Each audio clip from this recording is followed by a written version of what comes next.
Hello, my name is Wes Dawson, and I would like to welcome you back to Gabagool and 8.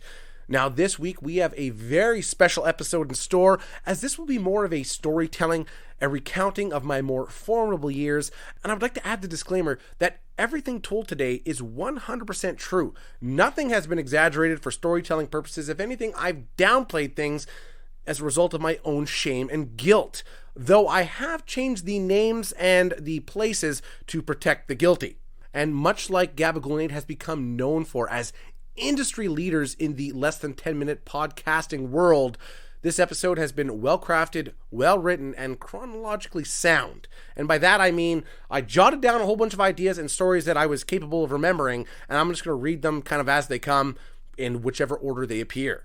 Now, to give a little bit of context, when I talk about Lamarche, Lamarche was a location where myself and two of my dear friends had rented an apartment through our developmental or experimental years in college. Now, this place had earned a certain level of notoriety, a particular reputation in town, as well as a legacy that, to my knowledge, has yet to have been challenged. Basically, Lamarche was this beautiful 4-bedroom, 1-bathroom duplex where a trio of 17-year-olds went to live on their own in the quote-unquote big city. There is no doubt that things were destined to get wild. Now, long before, in our more formidable teenage years, we had what we called the clubhouse, which was an old house purchased by my parents, providing us an ideal place to go hog wild crazy while learning how much cheap garbage beer we can consume in a 12-hour window. Now, the clubhouse was not originally purchased to test the limits of youth intoxication, but rather as a playhouse for us, which quickly grew up alongside of us and turned into our own dark age frat house.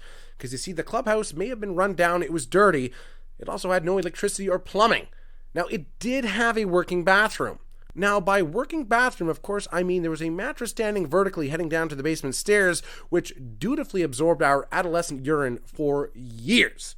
Unless you were feeling real trashy, then you just piss out the window upstairs, but otherwise the mattress was there to provide a more classy kind of trashy. Eventually, Lamarche became our own clubhouse with its fully decked out painted wood floors, electricity, plumbing, and eventually it evolved and matured alongside its party animal inhabitants looking for a theater to express their inner fire. Now, there eventually grew many intermingling tribes within Lamarche, and there are so many stories and so many events, they're just too numerous to detail within one episode, but I will try my best to highlight as many as best I can. I think also I should mention, this wasn't like a flop house full of deadbeat drug addict alcoholics. Yes, there was plenty of drugs and alcohol. I'm just saying, these were mostly intelligent, charismatic, and fun-loving people, mostly very good-natured people as well. We all did well in school, and we've all mostly gone on to bigger and better things and have found success in other avenues in life.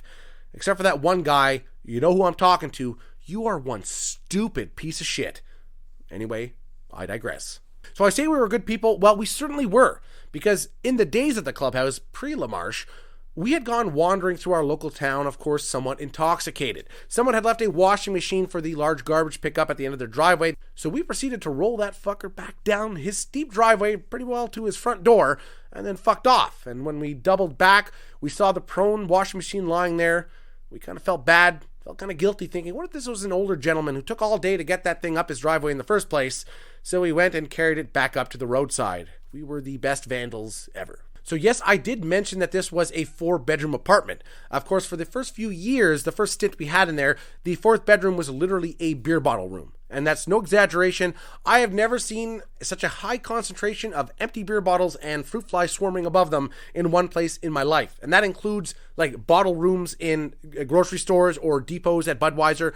It is inconceivable the number of beer bottles that were in that room, notably Black Label Big Tens, an embarrassingly large number of those. And of course, one of the most easily identifiable characteristics of Lamarche was a beer bong that started at the top of the staircase on the 2nd floor, snaked its way down the railing all the way into the basement. Now, the beer running down 3 stories would come down with such velocity out the tube, it would hit the back of your throat so hard, it would remind me of the summer of '05 and why I don't wear blindfolds in public anymore. Not to mention that the bong itself was often filled with fruit flies. Now, my roommate would assure me that I washed it, I rinsed it with hot water and soap. Well, then you just had a bunch of like soapy fruit flies kind of dead in the tube, meaning I only drank from it about once, and then I would just rather enjoy watching other people take a drink. Okay, now we're getting into the part of the story where we're going to have to give some code names in order to protect the guilty.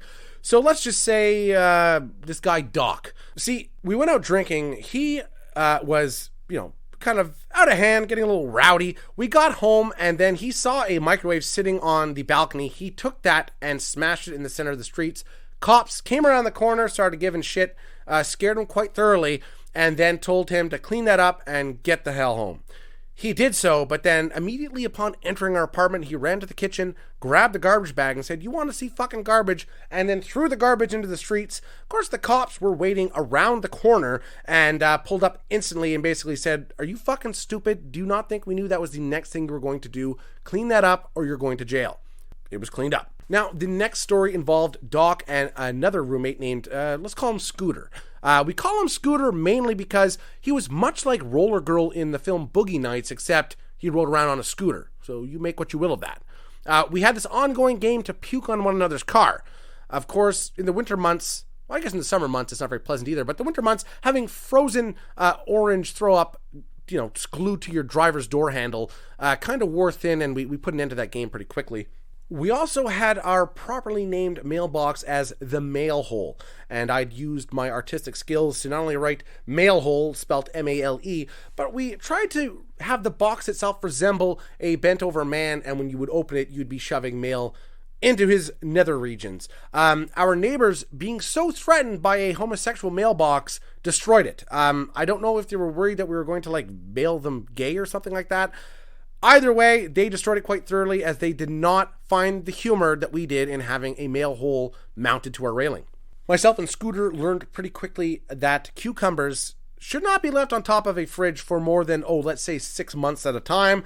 We had found something rotting on top of the fridge, and we noticed this giant worm in it. And as we were holding back our gags and dry heaves, pulling this worm out of this rotten cucumber, we realized it was a shoestring that the cucumber had rotten on top of, and really wasn't that exciting. Probably shouldn't have even mentioned it.